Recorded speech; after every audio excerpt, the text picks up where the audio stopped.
during his reception of his MVP. He definitely included, you know what I'm saying, his partner in crime, Jason Tatum, man. So those guys managed to stay together and to stay positive, even when the media and others was trying to divide them.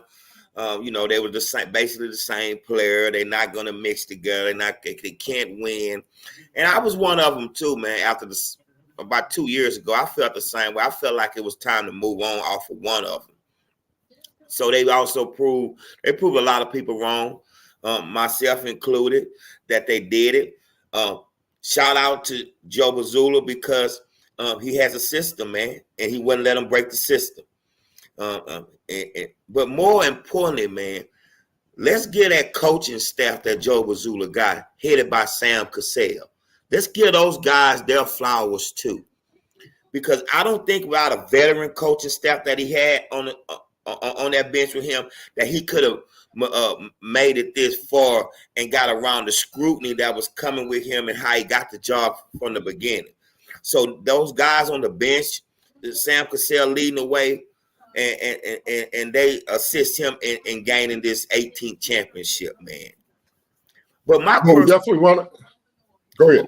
My question to you is this right here. There's two people that I really want to know how they're feeling right now. One of them is the head coach of the Houston Rockets. We're gonna get into that later. You jumping ahead. You jumping ahead of the curve. Ahead of the curve. We get to that later. Get to that later. Yeah. All right. So definitely want to welcome all the new viewers to the show. If you guys are watching us for the first time to catch the live YouTube post-game show, we definitely want you guys to subscribe to the channel. Definitely want you to hit that notification bell. Definitely hit that like button. If you watch it on Facebook, you can leave comments. You should be able to leave comments. If for some reason you can't leave comments, you can hit the link, hop over to the YouTube version of the show and leave your comments there, as well as on X. We definitely want to get you guys feedback on that. When you break down the game, the Celtics won this game 106-88 tonight. They had a 10-point lead. You know, it was kind of imbalanced there in the first quarter and looked like Dallas wanted to hang around for a bit, but Boston went on a 9-0 run to end the first quarter, and they led by 10 at the end of the first. And then I thought one of the key moments was when Pritchard hit that three-pointer at the buzzer, I believe going into halftime after Luka had just got kind of a three-point play, and that really bust the lead open to 21 points going into halftime. And then it was pretty much cruise control in the second half for the Celtics. As tonight, they shot 42% from the field, 33% from three, 85% from the free throw line. Dallas once again struggled from the free throw line, only shooting 53%. They got killed on the boards, 51-35. That was a complete reversal of what happened in game 4 of this series. And I'm not sure what it is about Kyrie Irving playing in that building in Boston, but it is a house of horrors for Kyrie Irving. Only 15 points tonight. A lot of those were in garbage time. 5 of 16 from the field, only 3 of 9 from three. Luka had been absolutely horrible from the three-point line the last couple of games. He only shot 2 of 9 tonight from the field. He did end up with 28 points, 12 rebounds, and 5 assists, but those were some very hollow numbers from Luka Doncic and Kyrie Irving. What did the Boston Celtics defense do to Kyrie in particular, specifically in those games in Boston with Jaylen Brown and Derek Wright basically playing tag team on him? And then you had a guy like Hauser come in off the bench as well that really put the clamps on Kyrie Irving. Your thoughts on the performance of Kyrie Irving? Very disappointing. Very disappointing. Other than Luka, all of them was disappointed throughout this series. But they were out. This was a bad matchup for the Mavericks. It was a bad matchup. But Kyrie, like you say, I don't know if he's shell shocked when he go into Boston. I mean, we all know that Boston gonna give away one game in every series. We know that. Or we should have known that. So that the game that he had, the last in game 4, that wasn't surprising to me at all. Where I really needed Kyrie at, where the Mavericks needed him at, was really in game 3. You know, game 3 was a big game, and Kyrie didn't show up. He didn't show up. I don't know if the length of Derek White 6'4", but this guy's very active, man, and he's a great defender, man. Great weak side help.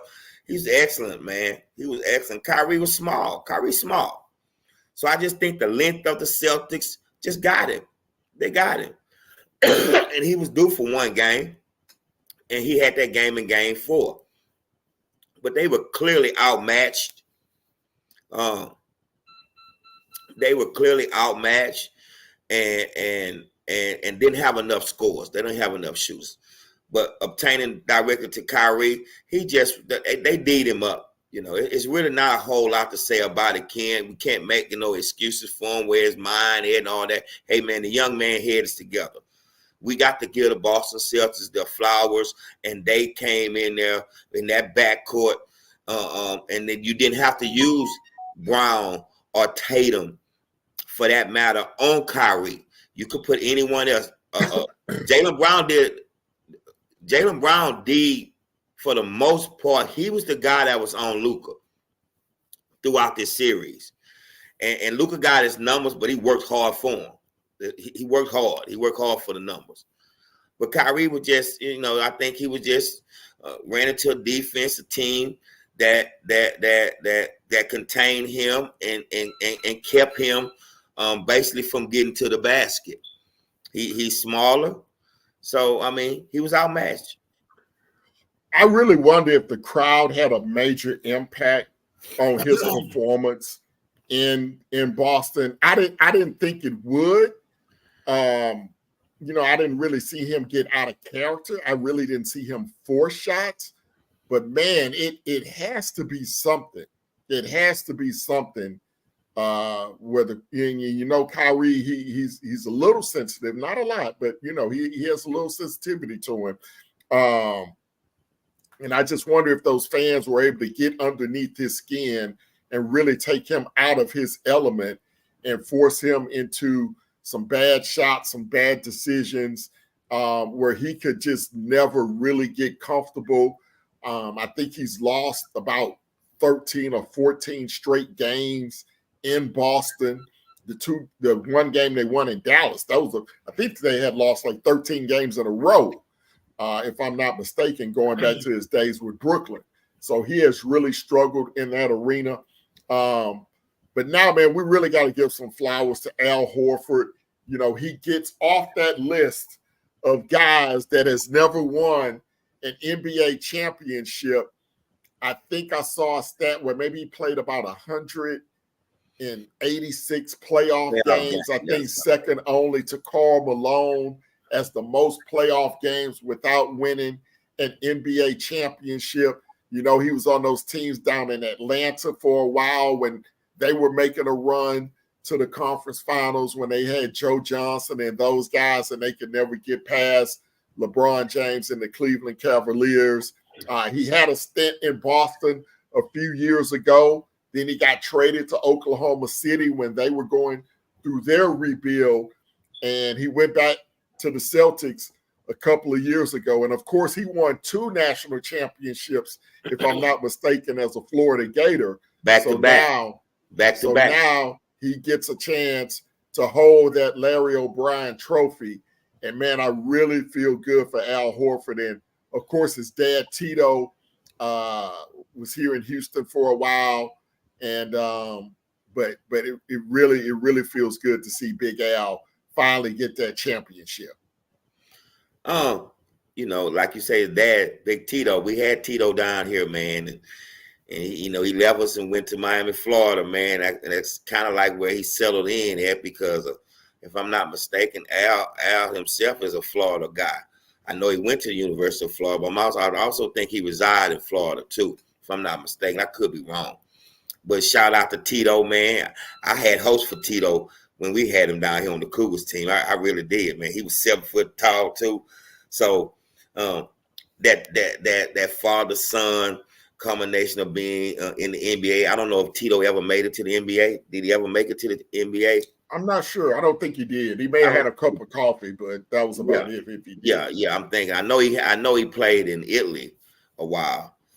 But again, Al Horford, the senior, he got his. Shout out to him. But I really think that this championship, it is really about Jason Tatum. I mean, Al got his first. This is Drew second. Jaylen Brown first. Coach Bazula his first. But this is really about Jason Tatum, man. And he showed up tonight. You remember I said I can't remember a Jason Tatum moment. I was putting him in the Clyde Drexler category because I said I can't remember a Clyde Drexler moment. And tonight, JT gave me a moment, man. He played, man, on a night that Jaylen Brown didn't shoot the ball very well. So he took the slack and he was aggressive.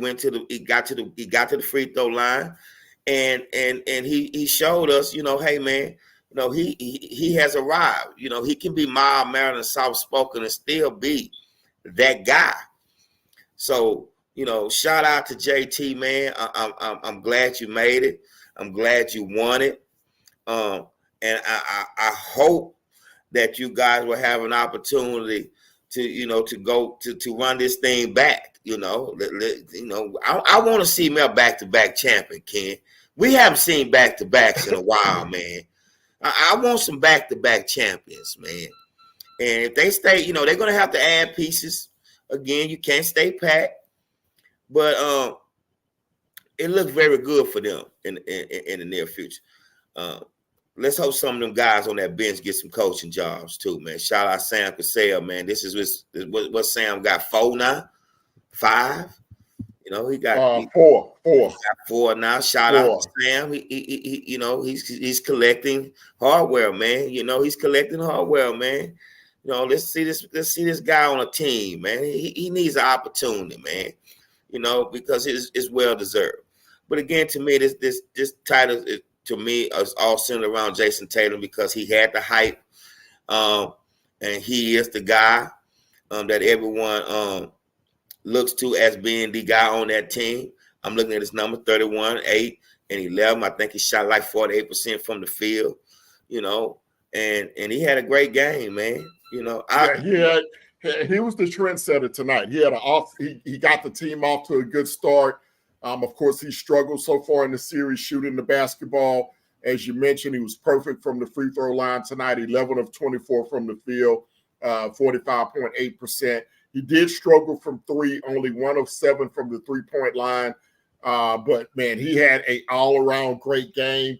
It'll be interesting to see what the final vote tally was between him and Jaylen Brown for the MVP of the championship. Of course, Jaylen Brown did win the MVP tonight.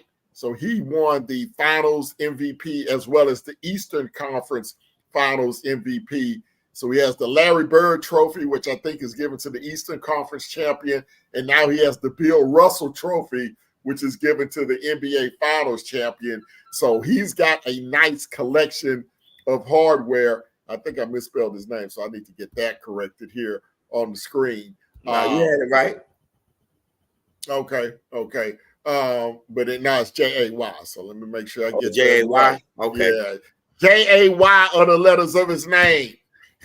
Cutting and scratching at the ashes of his game. So check out Jaylen as he wins this game. I got a few bars, boy. But I'm my partner right now. He having he think he at the Benz or the Rock somewhere. But now shout out to both of those guys, man, Jaylen Brown and Jason Tatum. And man, Jaylen got that fat $300 million contract last year.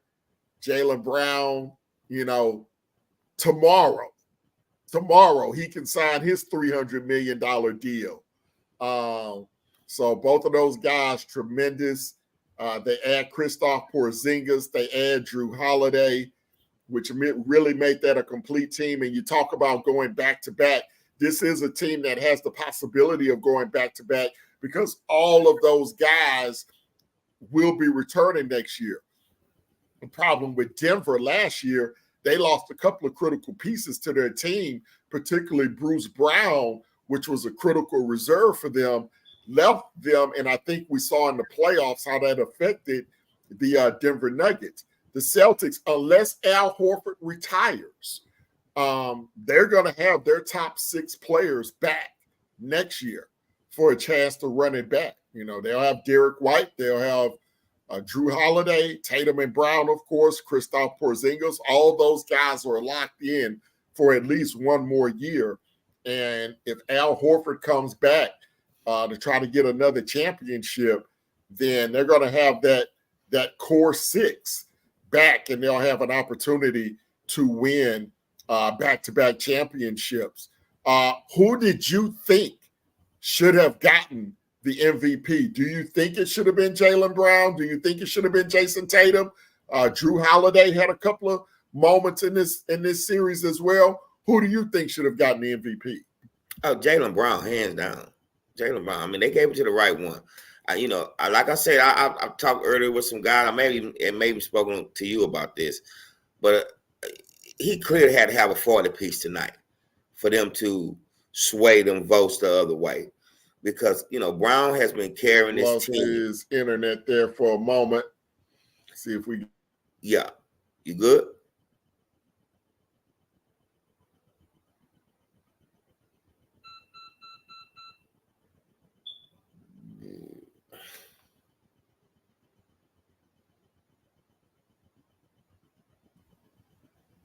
All right. How we doing now? All right. Think we're good now? Yeah. All right. Yeah. So we were talking about the MVP. Yeah, it's hands down. I mean, Jaylen Brown deserved it. To me, he may have had questions if Tatum could have put up 40 plus tonight. It'd have made it interesting then to see which way they'd win. But Jaylen Brown clearly was the MVP in this series, man. So they got that one right. Yeah. I don't have any arguments with it. Jason Tatum definitely made a push tonight. He definitely made a push for it tonight with the 31, 8, and 11. But Jaylen Brown, your Bill Russell MVP. So when you look at this entire playoff run, I think overall it was disappointing with the expectation coming into it, especially with all of the teams in the Western Conference. You expected those series to be a lot tighter. I don't think we had a 7-game series in the Western Conference. Oklahoma City and Dallas went to 6 games. I think that was the deepest series, if I'm not mistaken. In the Eastern Conference, Boston just kind of ran through everyone. Well, Minnesota and Denver went 7. They did go 7. Yeah, Minnesota and Denver went 7. Did they go 7? They went 7. Okay. Yeah, that's right, because they came back from 20 down in game 7. Okay. Yeah. But really wasn't a lot of compelling series. I think Indiana and Philadelphia early on, that was a really good series in the first round. Indiana and the Knicks, or I should say the Knicks and the Sixers, the Knicks and the Pacers, those were 2 really good series out east. But the conference finals are really disappointing, in my opinion. I thought those series would be more competitive. Indiana, of course, once Tyrese Halliburton got hurt, and they blew game 1 of that series, that pretty much ended all hope that they had. And Minnesota, it seems like once they beat Denver, they just ran out of gas against Dallas. And then once we got to the finals, I mean, it was really non-competitive. Even the game Dallas won, I don't think anybody watched the game because Boston really didn't show up for that ball game. So overall, to me, the playoffs was somewhat of a disappointment. I would strongly urge Adam Silver and whoever puts this schedule together to have some flexibility on when the NBA Finals can start. Because if you have the Eastern Conference and the Western Conference Finals ending in 4 or 5 games, and you have an 8 to 9 day layoff, and then you got 3 days off in between every single game, I think with the exception of one in the NBA Finals, you have almost a month, 30 days, where you may have 5 or 6 games being played. And that's just entirely too long for anyone to get emotionally invested into these series outside of the fans of the teams that are actually playing the game.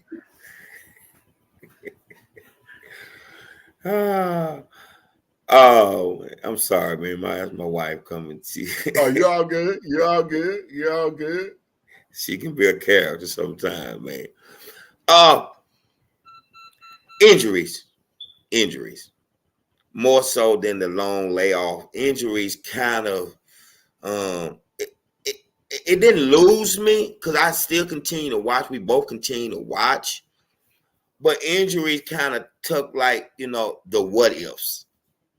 The injuries made the what ifs more of a factor than actually the guys that's playing on the court, man. With Halliburton going down and Embiid hurt, Giannis didn't play. It was just Jimmy Butler went down. It's the thing that hurts the NBA as far as attendance-wise, for as eyes when star players are not on the court. It really hurts the product a lot, but we can't get around that. They can't get around that, and we just have to ride that wave with that. But overall, I was okay with the playoffs, man. Like I said, there were stars that was missing in some series, man, that could have flipped the series either way it go. You got to play with who's out there on the court. You can't worry about the what ifs and all that. So shout out for them guys for staying focused, man, not getting caught up in the hype and beating the guys that's in front of them. What really awaits for me is this offseason, Ken. This offseason, and with everyone coming back healthy, it's going to be a challenge for the Boston Celtics to be back-to-back champions. It's going to be very challenging.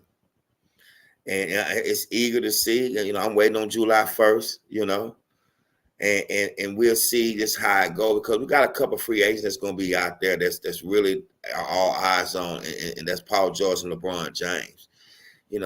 So let's see which way the ball bounces. Cleveland need to get a new head coach. Orlando is a hot team now. They're young. What are they missing? Can they gain that? There was word out there that Paul George and Klay Thompson, that the Magic was interested in both of those guys. So it's gonna be tough for them to get the back-to-back that I so hardly want, so bad, man. I like that shot there. It's a good close up here. I like that, bro. But again, the offseason is gonna be turning now. Hey, man, them guys gonna celebrate. They're gonna have their parade, and then they got to worry about next season. The fun is over with.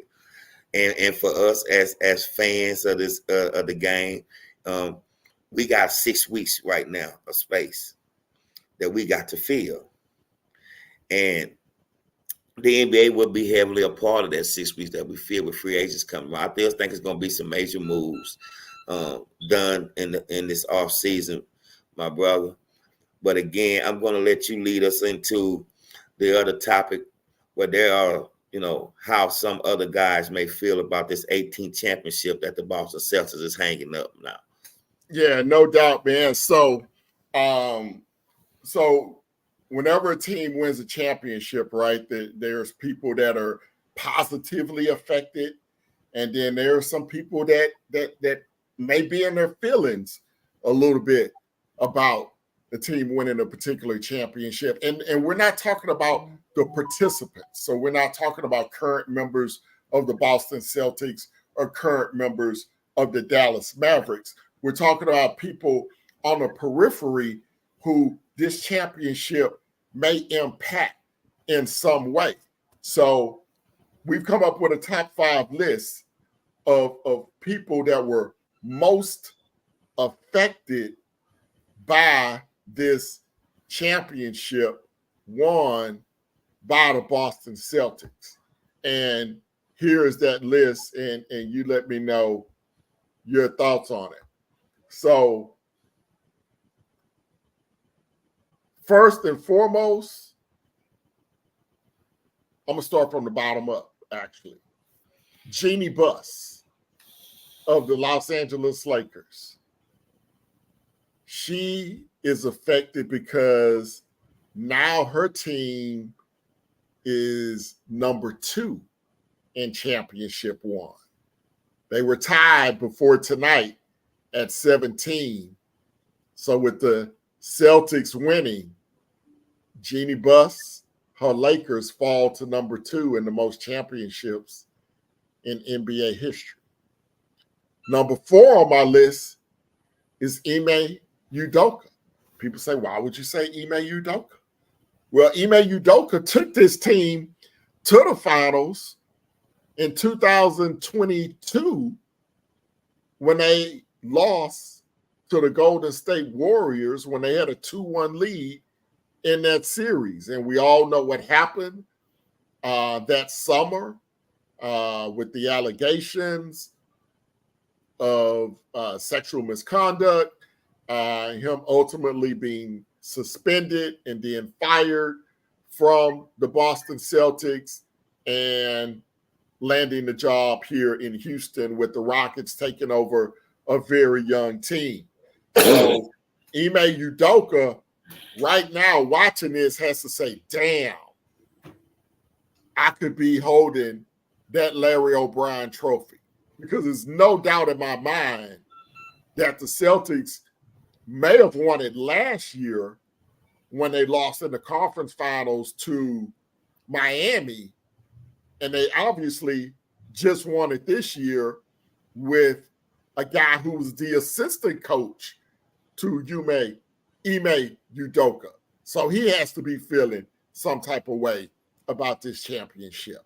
Third on the list, I know none of you probably know who this guy is, Zach Kleiman. Zach Kleiman is the general manager of the Memphis Grizzlies, who was involved in that 3-team trade that allowed Kristaps Porzingis to go from Washington to Boston and Marcus Smart to go from Boston to Memphis. What people don't know is that not only did Boston get Kristaps Porzingis from the Washington Wizards in that trade, they also got 2 first-round picks from the Memphis Grizzlies for Marcus Smart in that same trade. So Zach Kleiman, he has to be feeling some type of way like, damn, not only did we get Marcus Smart, who really didn't play at all for us last year because he was in and out of the lineup with injuries with about everyone else on the Memphis Grizzlies last season, but we actually gave up 2 first-round picks for Marcus Smart. So he has to be feeling some type of way about what happened this season with the Boston Celtics and his Memphis Grizzlies. Second, the aforementioned Marcus Smart, who was the heart and soul of the Boston Celtics for years. Fans love that guy. I don't think he was good enough to have his number retired in the rafters, but if there's like somewhere in the hallway, you could put a Marcus Smart jersey in TD Garden Arena, I think there would be one somewhere in that arena for Marcus Smart, but he was the heart and soul of that basketball team when Jason Tatum and Jaylen Brown were cutting their teeth and learning how to win. So he has to be feeling, I know he's happy for his guys, but he has to be feeling some type of way about the Celtics winning a championship without it. And then finally, we touched on it a couple of times in the playoffs. Giannis Antetokounmpo has to be feeling some type of way because he wanted Damian Lillard, and that trade that forced Damian Lillard to the Bucks, the casualty was Drew Holiday going to the Portland Trail Blazers, and then ultimately a month or two later, Boston pulling off what has to be the trade of the century, getting Drew Holiday out of Portland back to Boston for Drew Holiday to win his second NBA championship. So those are my top 5 people most negatively affected by the Celtics championship. Your thoughts on the list?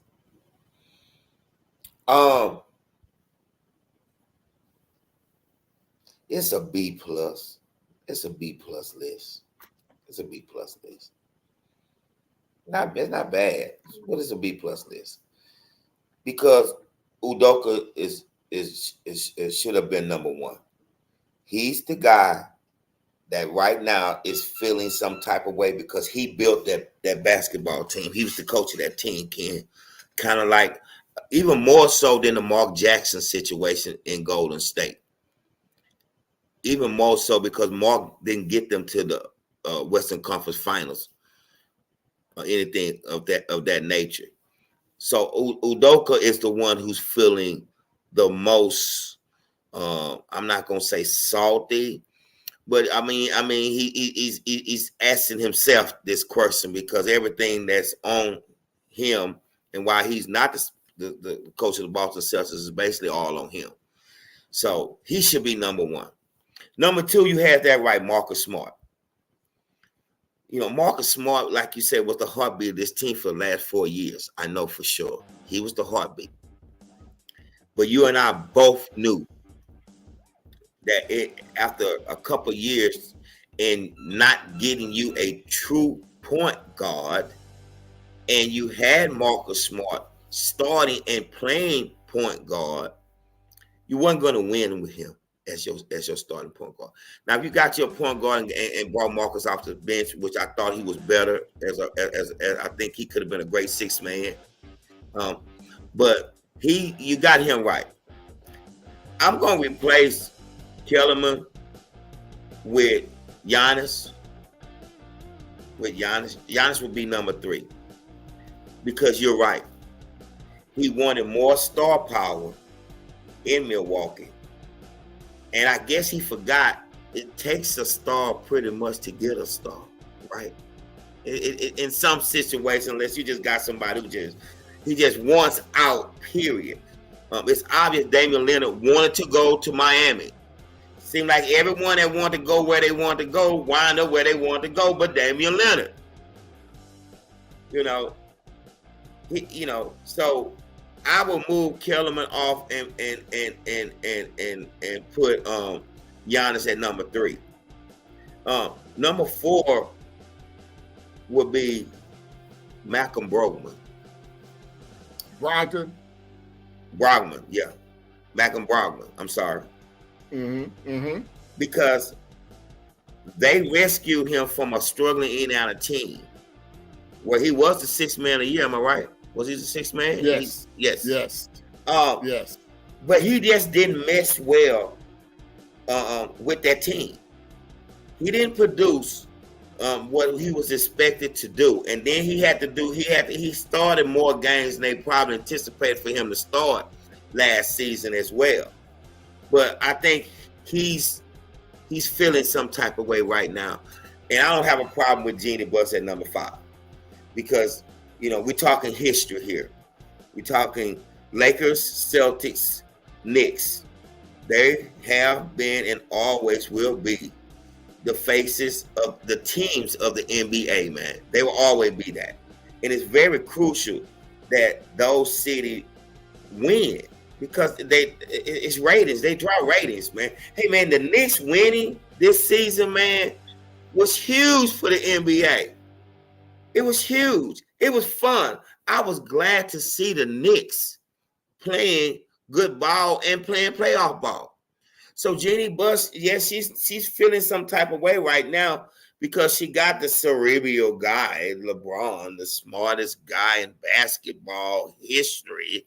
Let Stephen A. Smith them tell you he's the smartest there ever been. You have him on your team. And I think that the Lakers got caught in their own Kool-Aid. I think that they really thought just LeBron James alone, with a little bit of help here or there could get them over the hump, and that's not going to happen. So, I mean, the list is okay. I changed the order around a little bit, but the guy that they got from Indiana, I think he should have been on the list, though, because, again, he was the first step in them gaining a true point guard. That's why they got him, because he's a point guard, and he can play. And he's not a horrible defender, but he can defend as well. He was a good guy. He was a good player, man. He's a former six man of the year. Right. So, right. And he didn't fit in well with them for whatever the reason may be. And he wound up in Portland. Well, I think he was the outspoken guy, Malcolm Brogdon, because I remember him speaking out after the finals in 2022. He was very candid with his thoughts about the organization and the players. He's not one of those guys that's going to sugarcoat anything. He's going to tell you exactly what is on his mind, and he's not going to play the politically correct game. So that may be what got him out of Boston, and they ended up getting Derek White, who fit in perfectly like a glove. So I don't mind adding Malcolm Brogdon to the list.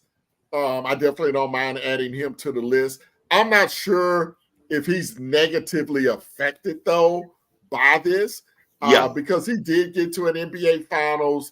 He has won Sixth Man of the Year, and he wasn't deeply embedded into that Boston Celtic culture like a Ime Udoka, like a Marcus Smart. He was just kind of a guy that passed through for a short period of time. So I don't think he's losing any sleep tonight on the Celtics winning the championship.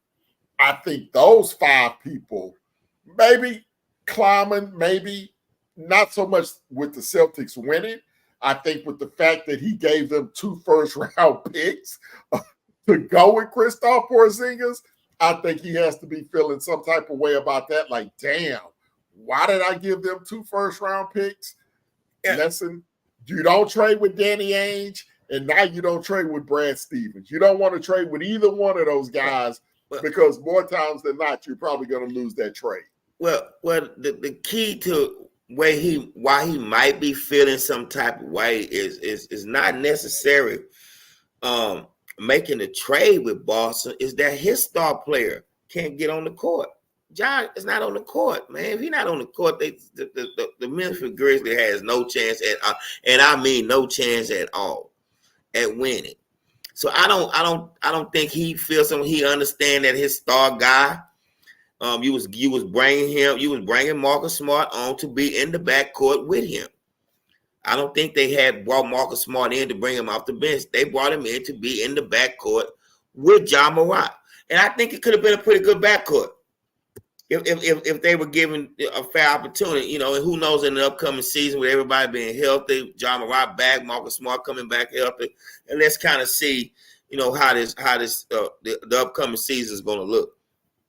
But other than your number 3, I'm okay with it. But I can feel why you have him on the list, because he's the GM that pulled the trigger that made all these things happen, and giving up 2 number 1s. This is basketball. How strong is 2 number 1 really is in the NBA draft. I mean. Well, yeah, I mean it's not like the NFL. It's not like football. Yeah, no, but at the same point, those picks can be valuable chips. They can be valuable assets to help you get somebody else. So you can combine those picks with other picks or players to go and get someone that can put your team over the hump. So you have to be very careful in giving away those selections. Next question now. The Mavericks, they come up short. They get to the NBA Finals. They were a fifth seed coming out of the Western Conference. They beat the team who beat the team who beat the team to get there. But then they come up very small in the NBA Finals, losing 4-1 to the Celtics. So the question now, it is what's next for Luka and the Mavericks. They have to find a third option next to Luka and Kyrie, Derrick Jones, Maxi Kleber, Tim Hardaway Jr. All those guys were very much inconsistent in this series. Once Boston took away those corner three-point shots, those other guys couldn't make any threes. Josh Green and Dante Exum, they had a couple of moments the last couple of games of the series, and maybe you have something to look forward to with those guys. But for the Dallas Mavericks, I think they're good at the center position. I like the additions of P.J. Walker, the rookie Derek Lively, P.J. Washington, excuse me. Derek Lively was outstanding as a 20-year-old rookie. And Daniel Gafford coming over from Washington, he was huge for them as well. So I think they're set in their front court. I think where they have to improve is on the wings, because Derrick Jones, he probably should be a guy that's kind of a sixth man coming off the bench. Tim Hardaway Jr., he had some moments. He got hurt early in the playoffs, never really got his rhythm back later in the playoffs when the games really got to high leverage moments. So I think in the offseason, I'm not sure what their salary cap situation is. I'm sure they're probably pretty much up against it. So they can't really go out, I don't think, and make any huge moves. But I think they have to find somebody to occupy that small forward position, or somebody off the bench like a Malik Monk. I think he's going to be a free agent. If you could steal him from Sacramento, I think he would be the type of guy that would be a huge addition to a team like this. I mean, they need more than one. They need scores, man. They need scores. Again, I'm okay with they front court. I can live with Gafford as your center. And Derek Lively. I can live with those guys. You need shooters. You need scores. It was so obvious in this series right here that when you take away the backcourt of Kyrie and Luka, or either take away one of them completely, that no one else is going to fill that role.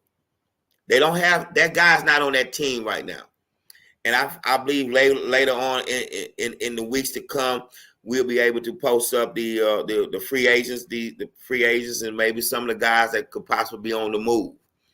But they're gonna have to get scores. They need points. They need points. They can get away with what they got away with in the regular season, but playoff basketball is totally different. And we both witnessed that ourselves this season in this finals. The Mavericks didn't score 100 points but one time in this finals. One time. And I'm not sure what their overall season average was, but I know it was over 100 points. It shows that what they need. They need scoring, man. They need scoring. So it's interesting to see how they be able to maneuver around if they are cap heavy right now.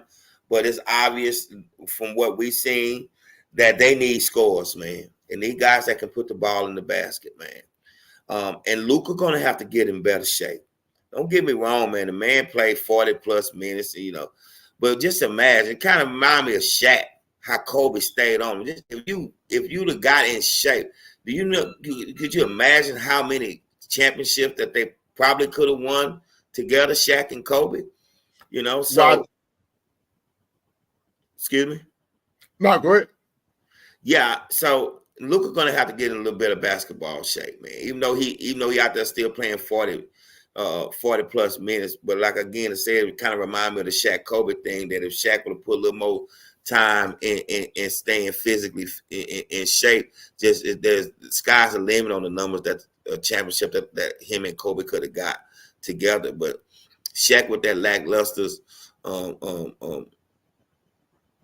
being in shape and feeling like, you know, he is that guy. Because I've heard Shaq say it a million times. He told Kobe in his face, I don't need to practice to work out for Tim Duncan.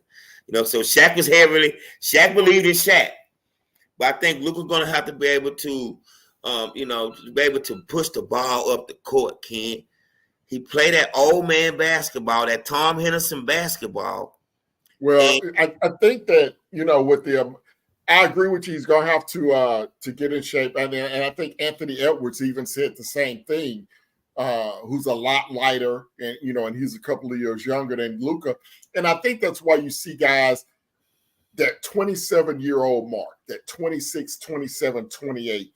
That's the mark where guys are really not only mentally in their prime, but they're also physically in their prime, and that's when you see guys finally win that championship as the main guy.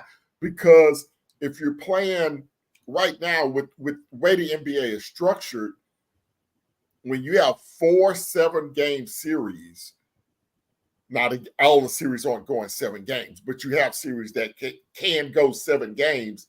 If every series wins 7 games, that's an additional 28 games on top of the 82-game regular season. So a lot of these guys, once you get to the championship, you're upwards of 90, 95, 100 games. And it really takes those guys, hey, you got to build up your body. You got to build up those calluses where you can be in shape when it gets to June. It is a long season from mid-October to mid-June. That's a long calendar series, and that's why load management and all of that kind of stuff, I kind of understand why some organizations do it, even though we hate it as fans. But when guys like Luka get to this point, or guys like Anthony Edwards get to this point, and they've never been this deep in the playoffs, you see that fatigue factor come in. Boston has been there. Al Horford has been there many, many times. Jaylen Brown, Jason Tatum, Derek White, all those guys have been through that grind. And that's why they say, hey, man, the first time you get there, it's not often that a team gets there the first time and wins the championship. I think Dallas, if they can maintain their core group, if they can add a piece or two, they can probably get there. If it's not next year, then maybe the year after, and finally get that, you know, that championship for Luka. But yeah, he's going to have to get in better shape. He's going to have to change his mental mindset where he's not arguing with the referees on every single play in every single game, understanding the moment. And Kyrie Irving, I guess against everybody else, he's good. But when it comes to the Boston Celtics, that's his kryptonite. So as long as they can avoid the Celtics, they may be all right moving forward in the near future. I mean, yeah. Again, they're a couple scores away from to me being championship contenders. I didn't look at them at the beginning of the season as championship contenders, and even them playing in the finals, it still was in the back of my head. Are they really championship contenders? You know, don't get me wrong, they got there. But are they championship material? A lot of things got to fall in place, Ken, and for you to get to the finals, let alone win it. A lot of things got to fall in place. And I think with the Mavericks, I think in the Western Conference Finals, I truly believe that Minnesota championship to them was beating the Denver Nuggets. It was. To them. I really believe that because, like you say, Anthony, you look at Ant played. He played like he was tired. Like he was. Oh, he was? He admitted it. He was tired. He was tired. Yeah, he was tired. Played tired. like he was tired, man. Yeah. You know, so again. And the mental, and also it's the mental fatigue as well. Yes. So, and again, that Minnesota was a great matchup against Denver. They matched up well with Denver. And that was them. That was their finals to them. because after that right there, to me, they ran out of gas, man. They ran out of gas. But back to the Mavericks and what they need to do to get better. Luka in shape and Luka pushing the ball. You can't. This Tom Henderson style kills me when I see him, man. He's not moving. I mean, push the ball. If you're not gonna push it, get off of it. Then get off of it. So that's me putting a bow on the Mavericks, man. Shout out to the great season they had. I ain't no hater, but I'm focused on the Rockets right now. I ain't gonna lie to you. I'm right now. I'm thinking about the Rockets right now, Ken. Right. I'm not. So y'all see how he is. Y'all see how he is, huh? And he's a Rocket fan. He's a Rocket diehard. Yeah. Y'all see how he is. Not the night to talk about the Rockets. Not the night. We'll talk about them on July 1st. We'll see what they do. See what they do in free agency or making some trades or something like that. We'll talk about that. Let me ask you this right here. Yep. Do you think the NBA should go back to a 5-game series first round, or maybe even 2 out of 3 like they had in the early 80s? They will never do it, but absolutely it should be a 5-game series in the first round. There is no reason for the first round to go 7 games. No, I don't. I never believed in that. I never. Other than money, and they'll never go back. It'll. You can't put the genie back in the bottle, but absolutely, the first round should be 5 games because it would make every single game important. Every single game is important because you see teams give away a game. Oh, I'm up 2-0. You go on the road, you get that first road game away, 2-1, and then you start playing hard after that. But in a 5-game series, every single game. That's why I love baseball playoffs so much. I love the baseball playoffs so much because now the first round is 2 out of 3. The divisional series is 3 out of 5. And then the championship series and the World Series are both 4 out of 7. It's a buildup, but you're not playing meaningless games. Well, that's one thing Major League Baseball got right. That's one thing they got right. They got it right. Yeah, they got it right. I'm with you on that. They got it right. I think every series should be like a progression. Like you say, the first round. In baseball is 2 out of 3, and then the division is 3 out of 5, and then the championship is a 7-game series, and the World Series is a 7-game series. Yes. Because if you make every game, to me, if you make every series a 7-game series, man, most of those teams wouldn't last in a short series.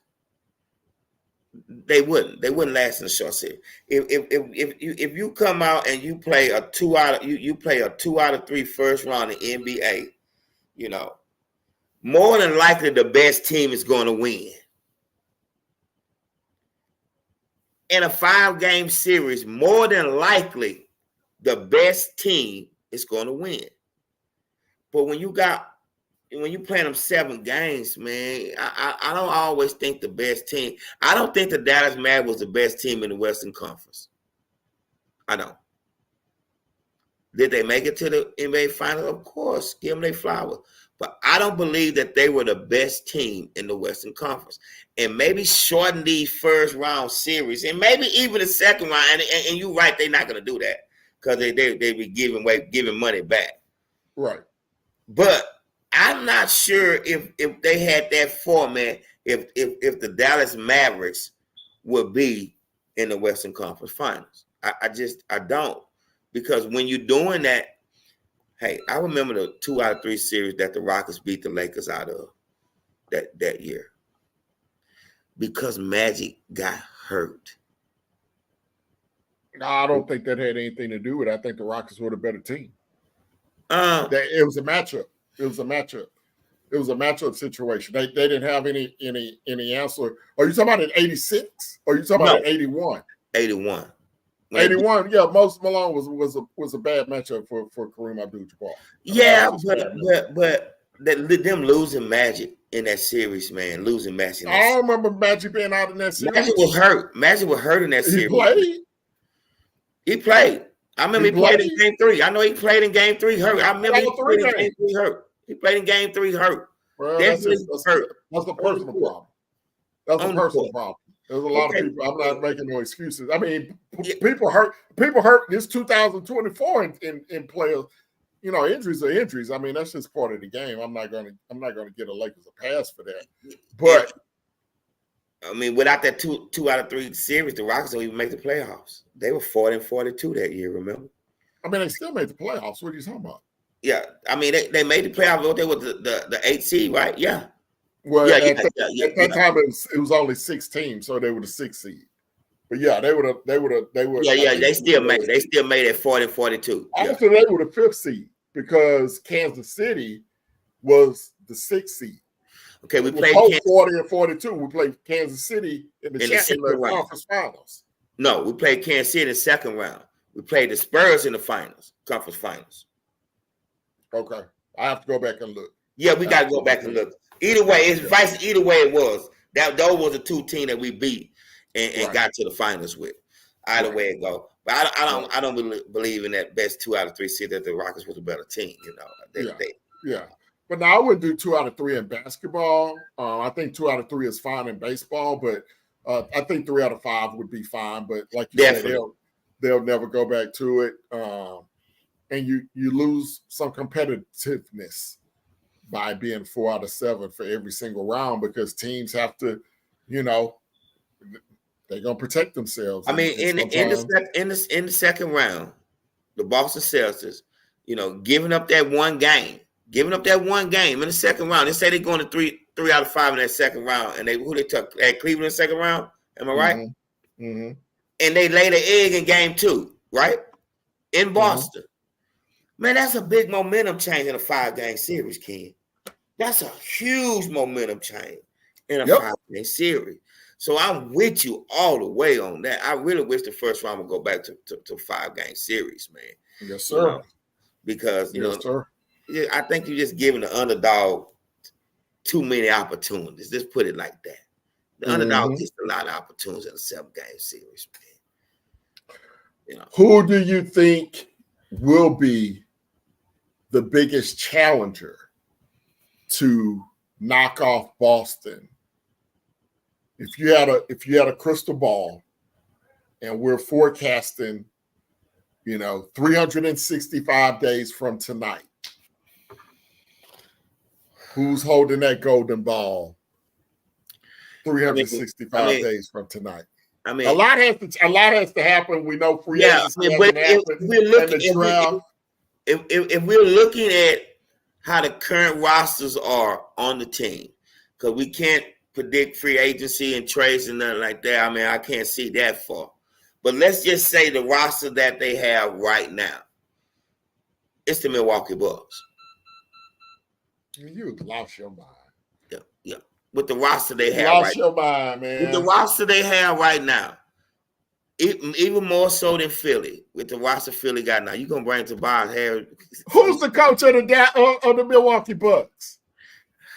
Damn, why you just remind me, man.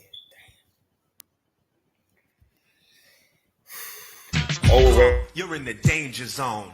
You're in the danger zone. You're in the danger zone.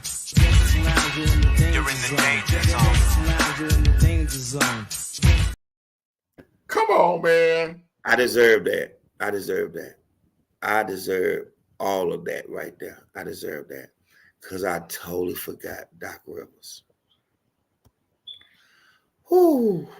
I totally forgot. Guys, you're in the danger zone with Ken Moore and Floyd B. And Floyd just put himself in the danger zone by saying the Milwaukee Bucks was winning a championship and Doc Rivers was going to be holding a championship trophy 365 days from today.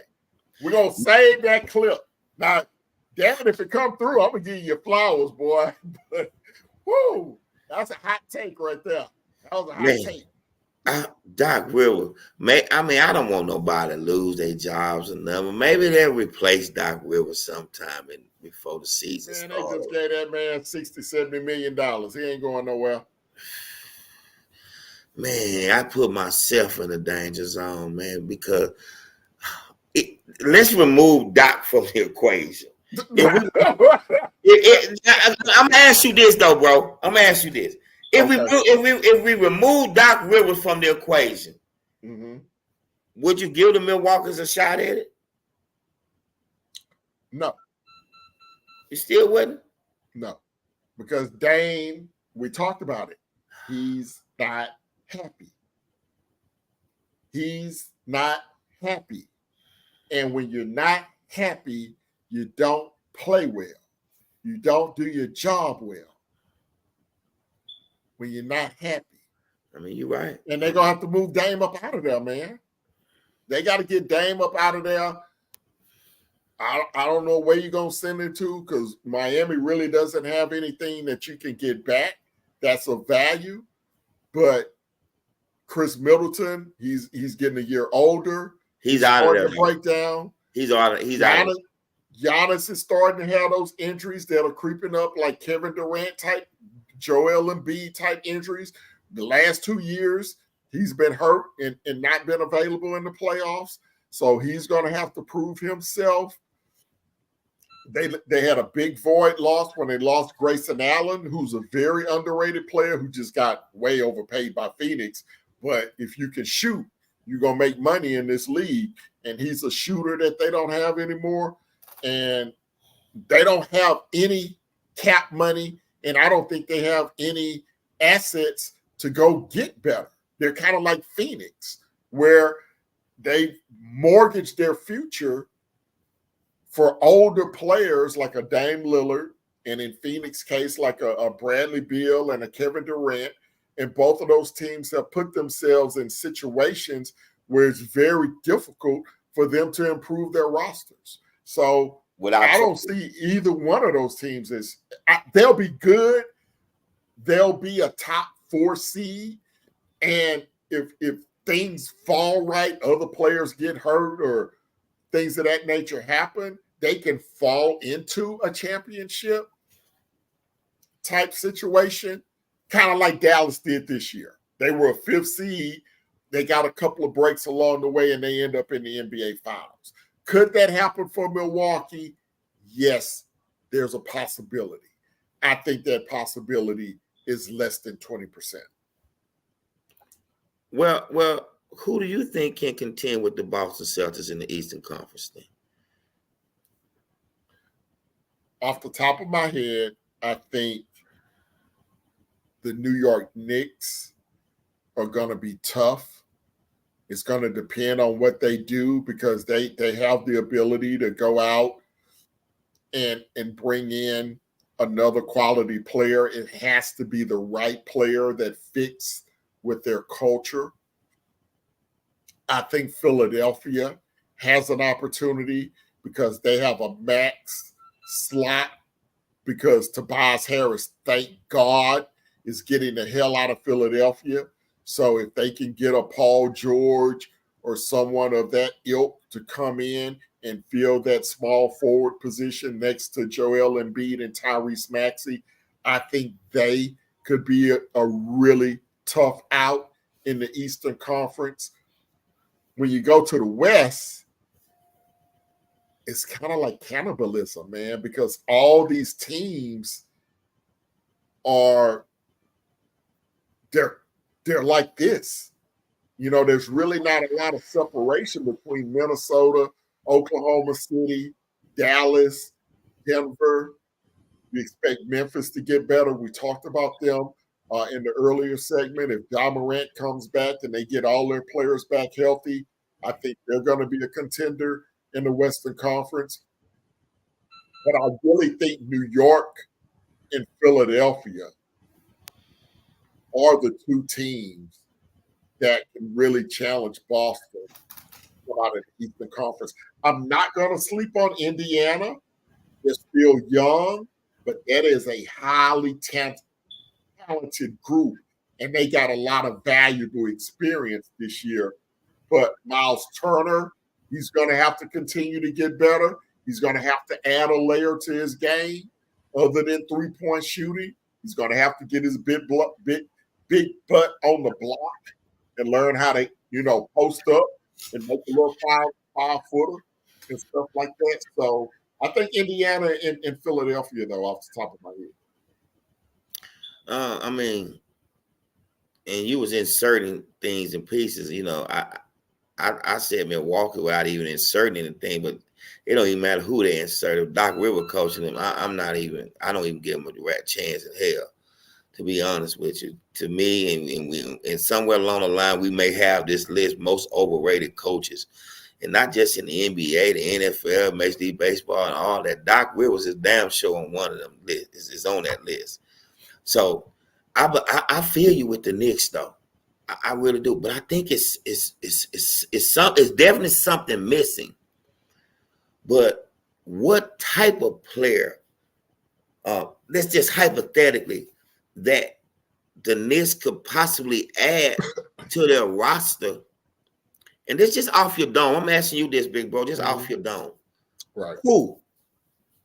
And we know free agency, but there are going to be a lot of guys on the trade block too.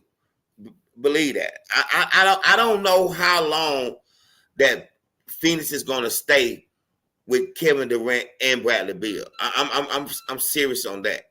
I don't know how long they're going to stick that one out. But hypothetically, give me a player off your dome that insert him in their lineup in New York and they're in the finals. Man, if you could get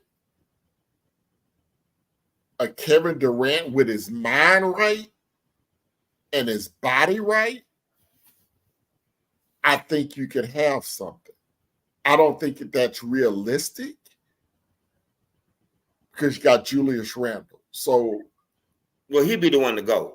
You got to figure out if you're going to move Julius Randle, right? So if you're going to move, I don't want Karl Anthony Towns. I know a lot of people, he's always the guy people put in trade rooms. I don't want Karl Anthony Towns. Nah. He don't make New York better. And he doesn't fit that culture. No. That rough and tumble, leave it all on the floor. He doesn't fit that culture at all. What's the guy name that the Knicks acquired from Toronto? OG Anunoby. He plays the fourth spot, right? Small forward, power forward. He's kind of a swing guy. So, and he's a free agent, but he's expected to get a lot of money. Yeah, but the Knicks can do that. You can no doubt. I mean, he's worth it. Worth it. You mentioned Kevin Durant, and the way that you can make that happen with Kevin Durant, you're gonna have to match. You're gonna have to match salaries for the most part. You got to match salaries. I think Julius Randle, and another player, and that number one pick, they got a bunch of number one. Give Phoenix two of them. Give them Julius Randle and another player in that, and bring Kevin Durant in. And you still not losing your fourth spot because the guy that you brought in from Toronto, he can do the same thing Julius Randle do with a lot more discipline. Don't get me wrong. Up until last season, Julius Randle was Mr. Inconsistent himself. It's why he's been around a lot. He started with the Lakers. We all know he was drafted by the Lakers with third, fourth, fifth pick, somewhere along in there. And once LeBron came, they started moving the boys out the way to make room for the salary that he's bringing in. But if you could move Julius and some picks and maybe another player to get to the Durant salary, I'm with that right there. Kevin, I never worry about Kevin Durant showing up for work, man. I don't worry. That's never a concern of mine. It's not a concern of mine that he chose to stay to himself. Mm-hmm. Kevin Durant does nothing to me that distract his team or his teammates from the job that's in front of them. You got guys that get on the mic and get on these platforms and they done heard this and they done heard that, and then you blow that. They blow that. I don't believe Kevin Durant, I've never heard was a bad teammate. I've never heard Kevin Durant was a bad teammate. Well, the thing they say about Durant now is that he's disconnected, right? Like he's not. He ain't going out to dinner with everybody. He ain't You're going right. with everybody. Right. Okay, He's just I kind of. don't believe everybody neither. Yeah, but when you're playing basketball, you kind of got to have that chemistry, man. You know what I'm saying? After practice, sometimes you got to go hang out with your boys. Sometimes you got to go, go bowling or whatever it is. Go golfing, go fishing. Maybe, yeah. Maybe. You got to do something. You know what I'm saying? I'm not saying every day. Did MJ hang out with his teammates? No. He caught a flight, and went to Vegas. Okay, I mean, that wasn't every day, though. Every day he could. That wasn't every day. Every day he could. But Kevin Durant and Michael Jordan, I mean, those two different animals, man. That's two different, completely different personalities. Right. So, True. But I think Durant, now Phoenix has said they're not trading any of their guys. We'll see what happens, once the season starts. But yeah, I mean, the Knicks could offer him Julius Randle and a couple of number one picks because Phoenix needs to restock. I mean, Phoenix need to get big. Phoenix need to get tough. Mm-hmm. Man, bro, I've never been a Bradley Beal fan. I never have, man. Nope. That was dumb. That was probably go down to me as the dumbest trade. Definitely last season for sure. We have to look up this later on down the line somewhere on terrible trades. That was a terrible trade. You brought in a guy that you already have a star at that position. Yep. And this notice that everybody can play point guard. Listen, let's be real. The only guy that we've seen that moved from 2 to 1 was James Harden. Let's be real. Who started off in this league as a 2 guard, was known to be a ball hogger, was moved to point guard, and became one of the best all-time assists guys you'll see. You don't see that very often, man. You just don't see that very. Devin Booker don't have that in him to be a point guard. Right. He's too much Kobe. Man. So it's something gonna have to give in Phoenix, and it's gonna have to give real soon, Ken. They need a point guard. It showed in the fourth quarter. They were the worst team in the NBA in the fourth quarter, the Phoenix Suns. Because they didn't have a point guard. They didn't have a point guard. So I want to see the Clippers, healthy. Listen, man, I love Kawhi Leonard. I do. You do? I mean, I love Kawhi Leonard. Okay. But I'm through with him, though. I can't no more. I can't no more, man. He can't stay on the floor, man. And it's not his fault. He has deteriorating knees, man. It's he's not going to be playing ball much longer anyway. I don't think so, man. But I had to do this with him, man. I love Kawhi Leonard, man. Two-way player, man, quiet assassin, defense, offense, not selfish. He's that guy. But I got to do this now, man. Right. I can't. Man. I don't know what your thoughts is on Kawhi Leonard. You probably throw the towel in on him a long time ago. Long time ago. I have no idea why the Clippers keep giving this guy contracts. He must have a bounty, pictures or something. I have no idea why they keep giving that guy contracts. Somebody gonna give it to him. Now they already paid him. I know, but somebody gonna give it to him. They don't. Somebody is. Well, You know what the Clippers don't want to do right now. You know what they don't want to do right now? They don't want to hit the restart button. Now they scared. Yeah, they're scared to hit the They're restart. scared to hit the restart. Because when you hit the restart button, you're gonna lose Tyronn Lue. You're gonna lose him off the muscle. When you hit the reset button, you're gonna lose him. You're gonna lose him. And I think that's what's wrong with the Clippers now. They don't want to hit the reset button. And I really believe that they're gonna overpay Paul George. What's your take on Paul George? Good player. I would be hesitant if I'm Philadelphia. Philadelphia has to be, they have to be cautious of who they bring in because of who they have in Joel Embiid. And Daryl Morey, we've seen him make mistakes in free agency where he always likes to go big game hunting. Sometimes you don't have to go get the biggest, most expensive free agent. You can do what Dallas did and go get 3 guys to fill in around your superstars that makes your team more whole. But Paul George needs to go to a team that can withstand him missing games. Philadelphia doesn't have that luxury because they already have a guy in Joel Embiid that they have to plan around missing games.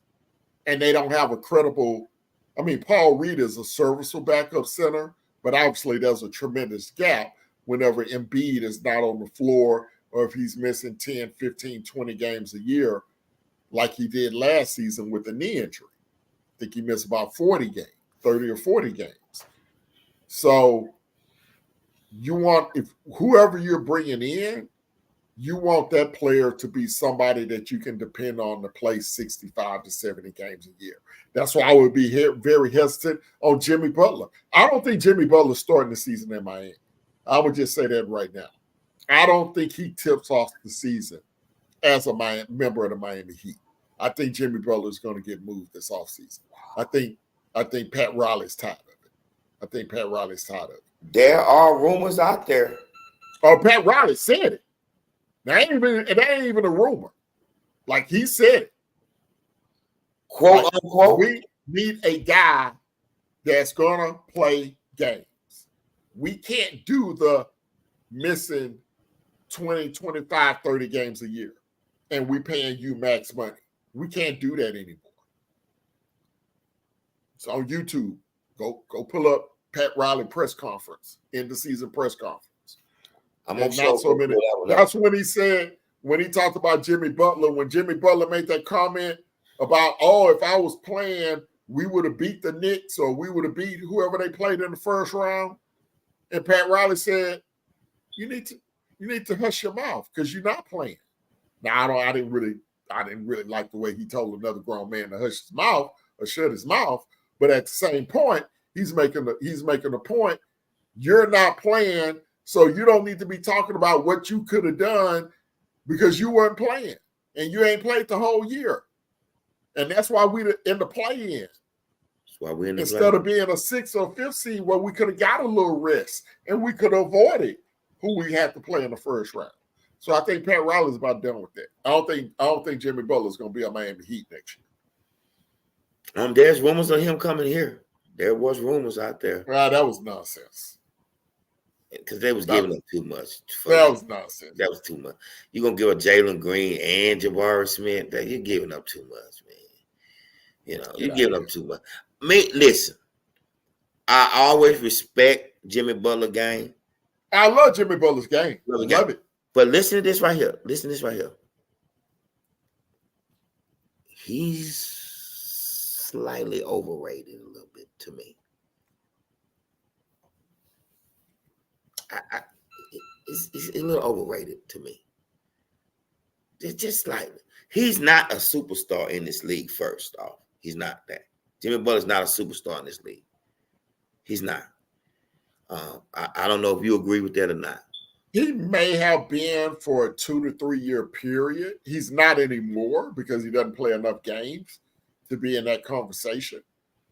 So, no, he's not a superstar. I agree with you. I think there was a 3 to 4 year window where he was one of the top 15 players in the NBA. I would give him that. I would give him that much. But to say that he was he's a star in this league. He was a star in this league, and he still is a star in this league. But he's not a superstar. And Pat Riley right now is in need of a superstar. Where do he go to? Where do Pat Riley go to find that superstar? You know what you got with Bam. You know what you got with Bam.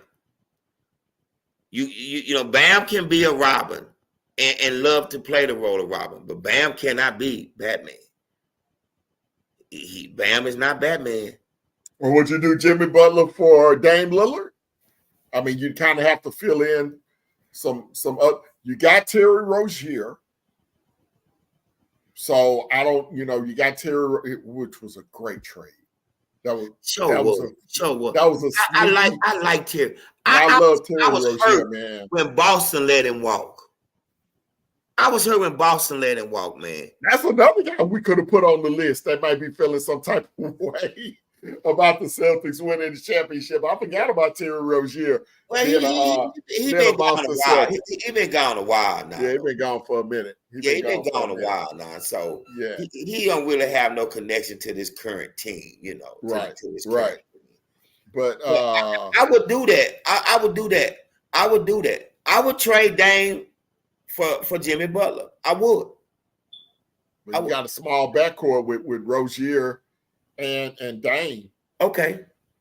Yeah, you got a small backcourt. Okay. And you still got Tyler Hero as well. Yeah, you still got Tyler Hero. So Tyler Hero more likely will be the starter. And Rozier will probably be coming off the bench. It's okay. Me personally, I would have it the other way around. I would have Tyler Hero coming off the bench. I would start Rozier because Rozier is a scorer, man. I like Terry Rozier's game, man. Yeah. I like his game. But more importantly, I think Milwaukee needs a Jimmy Butler, not a Dame Lillard. Mm-hmm. That would be ideal for Milwaukee, and they go take this next shot. Because Giannis, listen, when Milwaukee and Phoenix played in the finals in 2021, I told my son this is the last time we'll see either one of these teams in the finals. And so far, I've been right. But bringing Jimmy Butler aboard, damn, it's Doc Rivers again, man.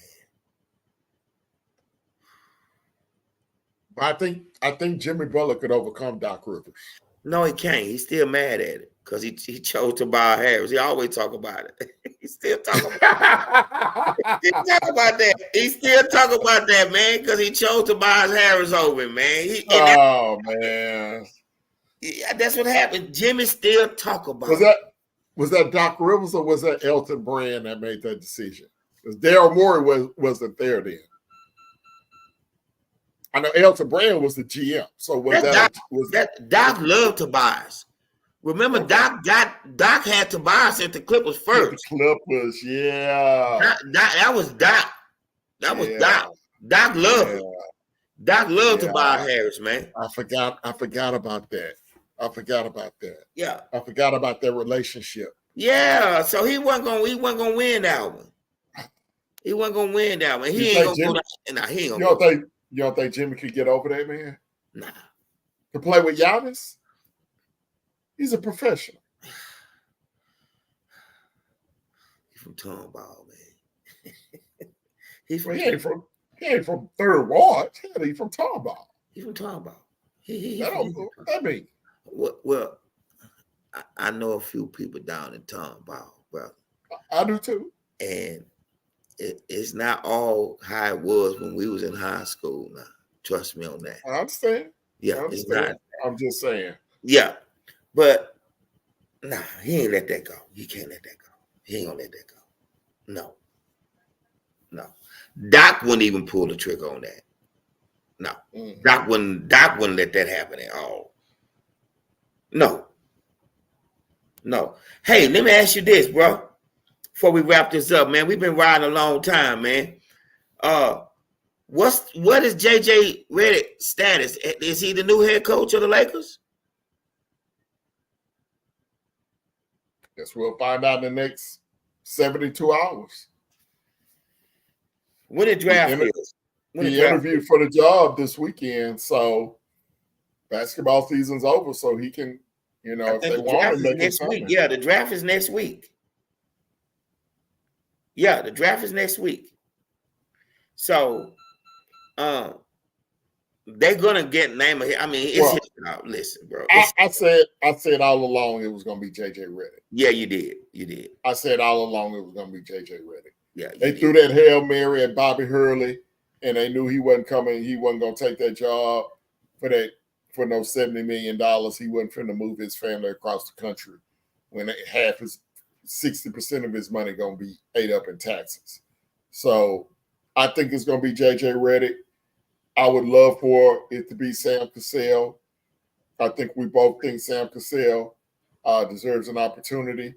Cleveland hasn't hired their coach yet. So, And this would make me so mad at First Take, bro. And we're thinking about boycotting them for real. Listen, bro. Man, it's been over 10 years since Mark Jackson had an NBA job, man. Over 10 years. What they got to do with First Take? Because they top candidates was Mark Jackson, Jeff Van Gundy, and JJ Redick. Did you just hear what I just said? Mm-hmm. Mark Jackson, Jeff Van Gundy, JJ Redick. So was that a wish list? That was their wish. That was the order. That's who they considered the coaching tree for the next head coach for the LA Lakers, Mark Jackson. Gotcha. He ain't coaching 10 years, bro. 10 years. Come on. Jeff Van Gundy, he ain't coaching 15 years, 20 years. You really want Jeff Van Gundy, Killer Van Gundy? That's what we call him down here, Killer Van Gundy. That's what he is. He brought that New York bullcrap style down here and applied it to Tracy McGrady and Yao Ming and wore him in the ground. He wore him in the ground with that grinding half-court New York Knicks crap. And you want to take him and let him be the coach of Anthony Davis? Are you serious? And JJ Redick is a whole different thing. He's friends with LeBron now, so it's his job. He has. I'm with you on that. You sold that one to me. You been said that from the beginning. And yeah. I just said, man, I just can't believe because I didn't want to see another guy get a head coaching job, man, that had no coaching experience at all, man. Just so disrespectful, Even it's disrespectful to Mark Jackson as well, I mean. You had that one opportunity.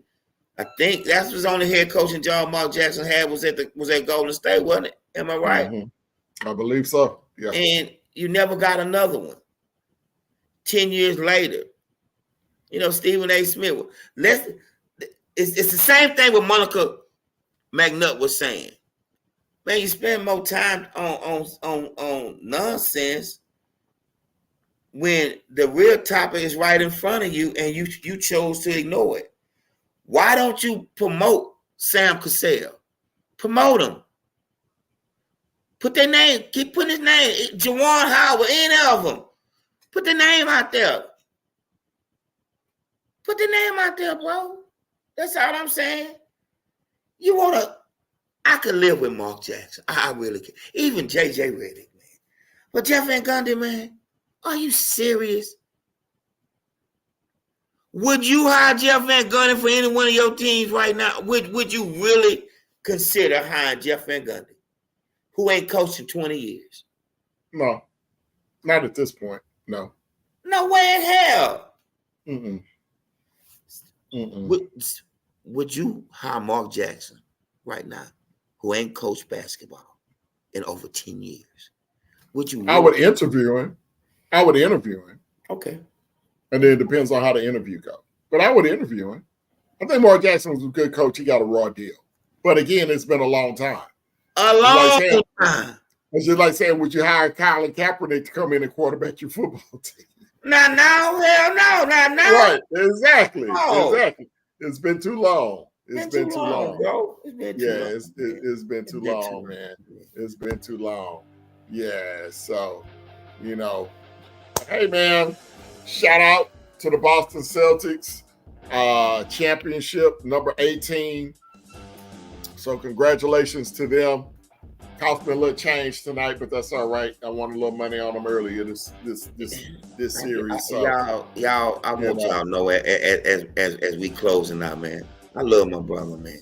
I appreciate you, bro. I love you too, man. Bro, you are bullheaded. You ain't had no business putting no money on on Dallas tonight, and you knew better than that one. I did. It's all right. Celtics was gonna go home. They wanted to win at home. They wanted to win it at home, man. But they normally lose. They normally lose one game at home, so I was going with the odds that they may lose one game. Your boy said it. Celtics in 5. Give me my flowers. No doubt. All right, folks. Well, that's gonna wrap it up for tonight. We will see you guys on Sunday night. Back to the NFL we go. Yes. We break down the AFC South quarterbacks. We will break that down for you on Sunday night here on the Danger Zone. So and what if one person? Is Will Levis the answer? We shall see. That'll do it for the night. We out.